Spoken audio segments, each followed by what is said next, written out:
நம்பிக்கை நம்பிக்கை நம்பிக்கை நம்பிக்கை இல்லாமல் நாளை இல்லை.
வாங்க.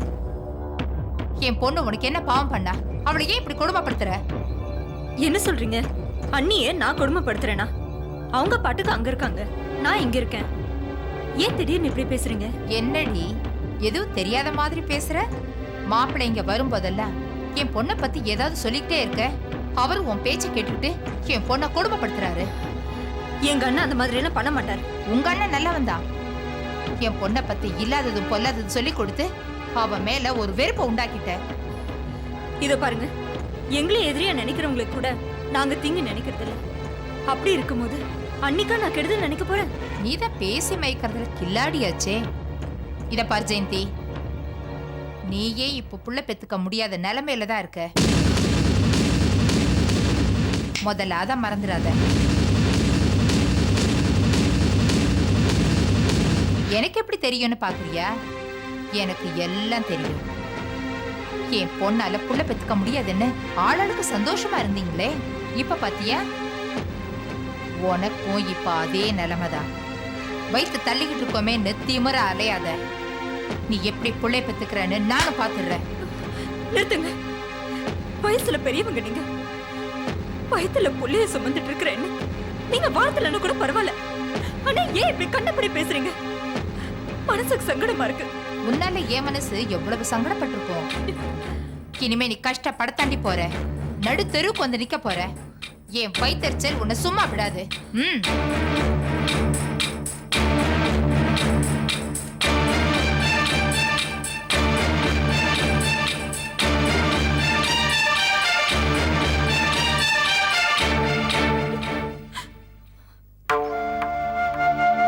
ஜெயந்தி, சாப்பிட்டியா? நாளைக்கு சாயந்தரம் டாக்டர் கிட்ட அப்பாயின்மெண்ட் வாங்கிருக்கேன். இனிமே டாக்டர் கிட்ட எல்லாம் போக வேண்டாங்க. உங்களுக்கு இருக்கிற வேலைகள்ல பாவம் எனக்காக எதுக்கு சிரமப்படுறீங்க? என்ன ஜெயந்தி, உன்னை டாக்டர் கிட்ட கூட்டிட்டு போறதுக்கு கூட எனக்கு தகுதி இல்லைன்னு நினைக்கிறியா? அதுக்கு இல்லைங்க. நான் இன்னும் எவ்வளவு காலம் வாழ போறேன்னு எனக்கே தெரியல. வருஷ கணக்கா, மாச கணக்கா, இல்ல நாள் கணக்கான கூட எனக்கு தெரியல. எதுக்காக நீங்க எனக்காக கஷ்டப்படணும்? ஜெயந்தி, என்ன சொல்ற நீ? நீ இப்படி எல்லாம் பேச மாட்டியா? நீங்களும் என்கிட்ட எதையும் மறைச்சது இல்லையே. ஆனா டாக்டர் என்னை பத்தி சொன்னதை மட்டும் என்கிட்ட இருந்து மறைச்சிட்டீங்களே. ஜெயந்தி, நீ பயப்படுற மாதிரி டாக்டர் ஒன்னும் சொல்லலமா? சொல்லி இருக்காங்க. அவங்க என்ன சொன்னாங்கங்கறத சிந்தாமணி அம்மா நேர்ல வந்து என்கிட்ட சொல்லிட்டாங்க.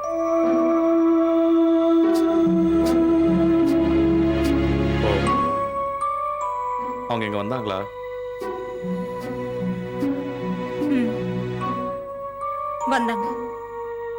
உன்கிட்ட என்ன சொன்னாங்க? சொன்னாங்க என் கதை சீக்கிரமா முடிய போகுதுன்னு. நாம சீக்கிரமாவே தெருவுக்கு வந்துருவோமா? சாபம் வேற விட்டுட்டு போனாங்க.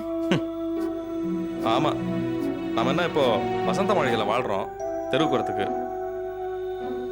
ஜெயந்தி, நீ இதெல்லாம் பெருசா எடுத்துக்காத. என்ன அவங்க என்ன வேணும்னு சொல்லட்டுங்க, நான் கவலைப்படல. ஆனா எந்த வம்புக்கும் போகாத உங்களுக்கு எதுக்கு சாபம் விடணும்? அதான் எனக்கு மனசு சரியில்லை. என்ன இருந்தாலும் அவங்க பெரியவங்க இல்லையா? இப்படி எல்லாம் பேசலாமா? ஜெயந்தி, வயசை வச்சு ஒரு மனுஷனை எடை போடக்கூடாது. அவங்க வாழ்ந்த வாழ்க்கையை வச்சு தான் மதிக்கணும். அவங்க சொன்னதுனால நாம ஒன்றும் தாழ்ந்துட மாட்டோம். இது பாருங்க, ஒருவேளை எனக்கு ஏதாவது ஆயிட்டா கூட நீங்க உங்க லட்சியத்தை கைவிடக்கூடாது. நீங்க ஜெயிச்சு காட்டணும். நான் கண்டிப்பா ஜெயிச்சு காட்டுறேன் ஜெயந்தி. நீ என் கூட தான் இருக்க போற. ஜெயந்தி, அவங்க உங்ககிட்ட ஏதோ தப்பு தப்பா சொல்லியிருக்காங்க. அவங்க சொன்ன மாதிரி எல்லாம் ஒன்றும் நடக்காது. என்ன நம்பு. நீங்க என் கூட இருக்கிற வரைக்கும் எனக்கு எதுவும் ஆகாது. எனக்கு அந்த நம்பிக்கை இருக்கு.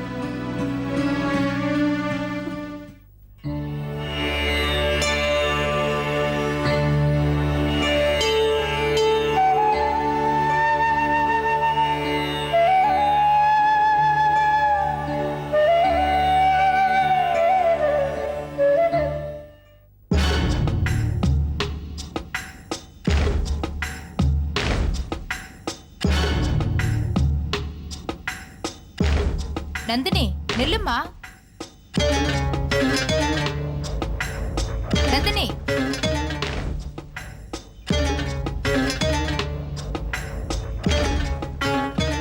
எங்க ஓட பாக்குற? இனிமே நீ என்கிட்ட இருந்து தப்பிக்கவே முடியாது. கோவில் நல்லவங்க வர இடம். அங்க நம்ம பஞ்சாயத்தை வச்சுக்க வேணாம் தான் பேசாம வெளியே வந்தேன். இப்ப சொல்லு, என்ன விஷயம்? அம்மா, உங்களோட மோதிரத்துக்கு இவதான் சரியான ஆளு. அதான் அவளை கவுக்கிறதுக்கு நமக்கு இவ்வளவு நாள் ஆயிருக்கு. உன் ஆட்டம் முடிய போகுது. இன்னும் நான் ஆடவே ஆரம்பிக்கல சிந்தாமணி. அதான் எல்லாம் ஆடி போச்சே. 2 மீட்டர் வெள்ளை துணிய நர்ஸ் யூனிஃபார்மா தச்சு போட்டுட்டு திரிஞ்சவ நீ.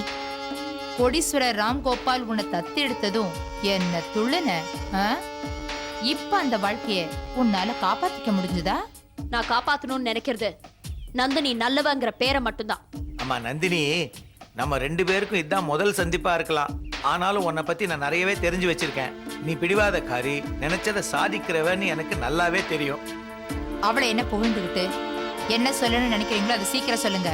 அதுக்கு இல்ல சிந்தாமணிமா, எதிரியா இருந்தாலும் அவங்கள நம்ம தப்பி தவறி கூட குறைச்சு மதிப்பிடக்கூடாது. உங்களுக்கு எதிரியாகணும்னா அதுக்கு ஒரு தகுதி தராதெல்லாம் வேண்டாமா? அது அவங்க கிட்ட இருக்கு. அதனால அவங்கள நான் பாராட்டியே ஆகணும். மிஸ்டர் கிருஷ்ணா, மத்தவங்களை பாராட்டுறது உங்க கட்சிக்காரருக்கு பிடிக்காது. ஏன்னா அவங்க ஏற்கனவே என்கிட்ட தோத்து போனவங்க. நான் உங்ககிட்ட தோத்து போயிட்டேனா? ஆமா சிந்தாமணி, அதுக்கு சாட்சி இதோ இந்த சக்தி. இவளை கருவுல அழிக்கணும்னு நீ எவ்வளவோ முயற்சி பண்ண.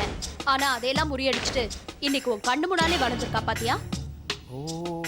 இனிமே உன்னால ஒண்ணும் செய்ய முடியாது. எந்த பணத்தையும் சொத்தையும் வச்சு நீ ஆடிக்கிட்டு இருந்தியோ இப்ப எல்லாமே உன் கையை விட்டு போக போகுது. நந்தினி, சிட்டி பாபு போட்டிருக்கிற கேஸ்ல கண்டிப்பா நீ தோக்கத்தான் போற.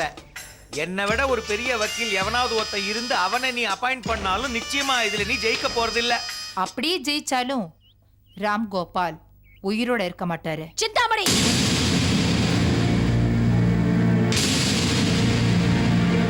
இந்த நந்தினியோட உண்மையான ஸ்வரூபம் என்னன்னு உனக்கு தெரியாது.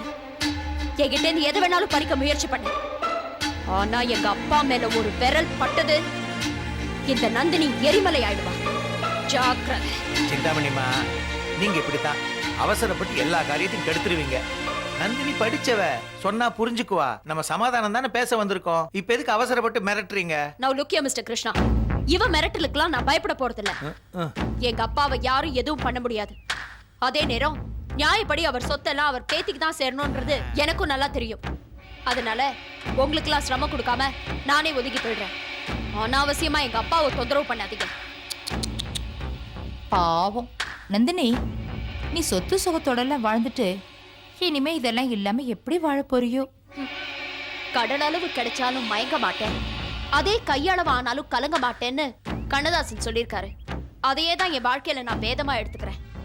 இந்த நந்தினி நியாயத்துக்கும் தர்மத்துக்கும் தலை வணங்கி ஒதுங்கி போறாளே தவிர உன் ஓட்ட மிரட்டலுக்கு பயந்து கலங்கி போறான்னு நினைக்காத. என்ன மேடம் கார்ல ஏறாம நடந்து போறீங்க? இல்ல, நீங்க போங்க ரவி, நான் நடந்தே வரேன்.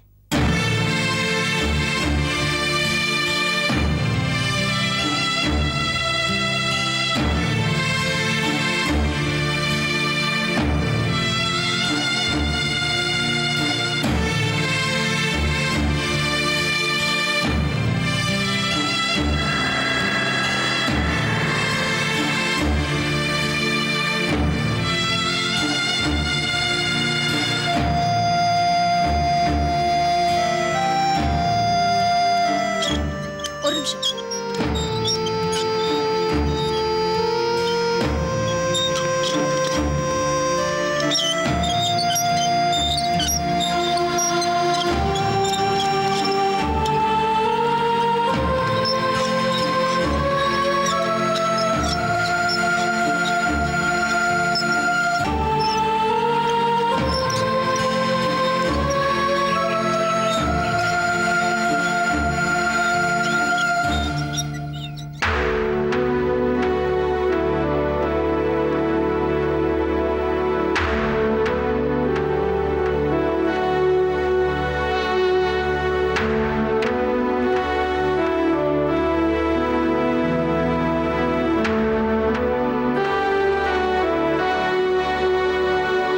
அப்பா, என்னம்மா?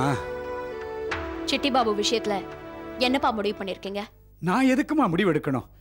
எவனோ ரோட்ல போறவன் சொன்னாங்கிறதுக்காக நான் கேட்க முடியாதுமா. கோபப்படாதீங்கப்பா, சில விஷயங்களை ரொம்ப பொறுமையா தான் டீல் பண்ணணும். இப்போ ஒரு தெளிவான முடிவு எடுக்கிற சூழ்நிலையில தான் நீங்க இருக்கீங்க.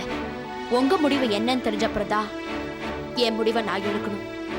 நந்தினி, இந்த உலகத்திலேயே நான் சம்பாதிச்ச பெரிய சொத்தை நினைக்கிறது ஒண்ணுதாம்மா. அதனால என் கையை விட்டு எது போனாலும் நான் கவலைப்பட போறது இல்லை. அந்த பாவி ஒரு பைசா கூட விடாம என்கிட்ட இருந்து எல்லாத்தையுமே எடுத்துட்டு போட்டோம். ஆனா அவனை சுத்தி இருக்கிற அந்த கிருஷ்ணாவும் சிந்தாமணியும் அவனுக்கு அதை கிடைக்க விடாம பண்ணிடுவாங்களேப்பா. என்ன நீங்க அவங்களையே கூப்பிட்டு கொஞ்சம் சமாதானமா பேசக்கூடாதுன்னா? நீங்க இப்படி நிம்மதி இல்லாம இருக்கிறது மனசுக்கு ரொம்ப சங்கடமா இருக்குல்ல? நான் நல்லா தாமா இருக்கேன். ஆனா நீயும் நந்தினியும் தான் வக்கீல் வந்ததுல இருந்து வருத்தமா இருக்கீங்க. அவங்களால உங்களுக்கு ஏதாவது ஆபத்து வந்துருமோன்னு தான்ப்பா நான் பயப்படுறேன். எனக்கு வேற எந்த பயமும் இல்ல. எதுக்கு நீ கவலைப்படாதம்மா. உழைப்பும் கடவுளோட அருளும் நமக்கு நிறைய இருக்கு. அதனால யாராலையும் நம்மளை எதுவும் செய்ய முடியாது. ஓகே, இந்த பிரச்சனையை எப்படி சமாளிக்கணும் எனக்கு தெரியும். நான் பாத்துக்கிறேன்.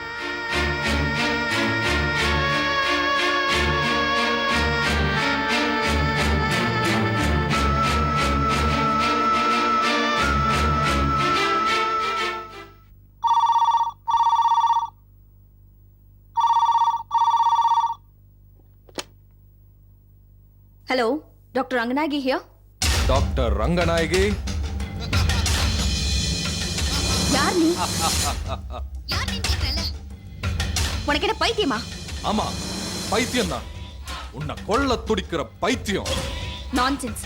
சொல்ல வேண்டியதை சீக்கிரமா சொல்லு. என் டைத்தை வேஸ்ட் பண்ணாத. உன் டைமே முடி போகுது டாக்டர். பல பேர் உயிரை நீ காப்பாத்திருக்க, ஆனா உன் உயிரை யார் காப்பாத்த போறாங்கன்னு தெரியல. ஏய், நான் உனக்கெல்லாம் பயந்ததில்லை. போன வேடா. உன் உயிர் இப்போ இந்த பரசுராம் கையில இருக்கு. உன் விதியை முடிவு பண்ண போறது இந்த பரசுராமன் தான்.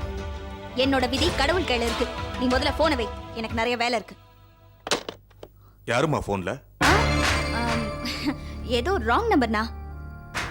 ராங் நம்பரா? இப்பெல்லாம் அடிக்கடி உனக்கு ராங் கால் நிறைய வருதம்மா. பொழுது போலன்னு ஏதோ பேசிட்டு இருந்தேன். இத போய் பெருசா எடுத்துக்கிறீங்களே. நீ சாதாரணமா சொல்லிட்டம்மா. என்னால அப்படி எடுத்துக்க முடியல. உனக்கு எதுவும் ஆயிடக்கூடாதுன்னு நான் பயப்படுறேன். சரி, நீங்க டென்ஷன் ஆகாம போய் படுத்து தூங்குங்க. போங்க. இந்த அக்கவுண்ட்ஸ் எல்லாம் கொஞ்சம் பாத்துரு. நான் பாத்துக்கிறேன்.